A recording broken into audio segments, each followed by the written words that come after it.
Hydropower, River Beaver here. Chomp, oh, chomp, chomp, chomp.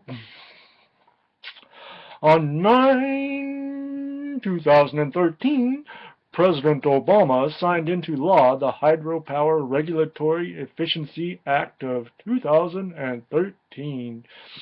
The Act promotes small hydroelectric and conduit hydropower projects and authorizes FERC to extend preliminary permit periods and promotes hydropower development at hydropower dams and closed-loop pump storage projects.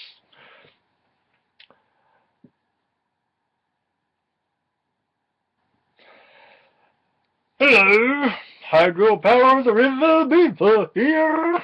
Dun, dun, chomp, chomp, chomp. On August 9, 2013, President Obama signed into law the Hydropower Regulatory Efficiency Act of 2013. The Act, among other things, exempts certain conduit hydropower facilities from the licensing requirements of the Federal Power Act, or FPA. And second, amends Section 405 of the Public Utility Regulatory Policies Act of 1978 to define small hydroelectric power projects as having installed capacity that does not exceed 10,000 kilowatts. And third, authorizes the Commission to extend the term of preliminary permits once for not more than 2 additional years beyond the 3 years previously allowed under Section 5 of the FPA. And fourth, directs the Commission to investigate the feasibility of 2-year licensing process for hydropower development at non-powered dams and closed-loop pump storage projects. Please follow the links below for guidance on how to file a notice of intent to construct a qualifying conduit facility, an application for a small hydropower exemption, and an application to amend a preliminary term. So says the FERC.gov website on how to file a notice of intent and such and such and such. Refer to their site for all interest. We've got our own projects, of course, at Ruler Entertainment. We're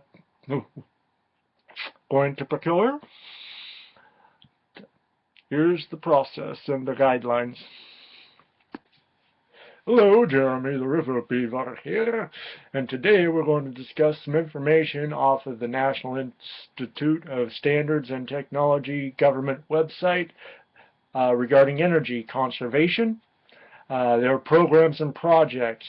The first one they got on there is listing high throughput combinatorial foundry for inorganic materials data on demand.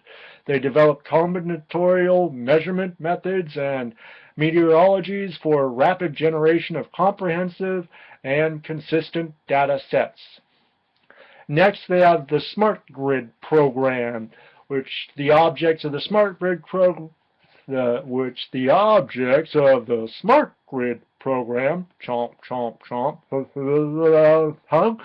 chomp, chomp. The object of the Smart Grid program is to develop and deploy advances in measurement science to enable integration of interoperable and secure energy electronics. And the next is Power Device and Thermal Metrology. The Power Devices and Thermal Metrology project develops electrical and thermal measurement methods and equipment to support development. Next is the Nanotribiology for nano manufacturing. Tribiology is the science and technology of interacting surfaces in relative motion and includes studies of friction, adhesion, and lubrication. The next is optoelectrical characterization of nanostructured photovoltaic voltaic materials and devices.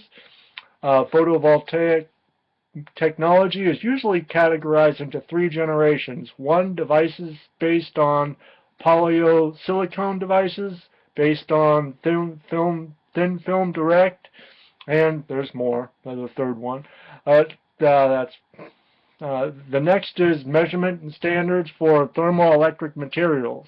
Our goal is to develop standard reference materials, SRMs measurements, and methodologies, and comprehensive data sets.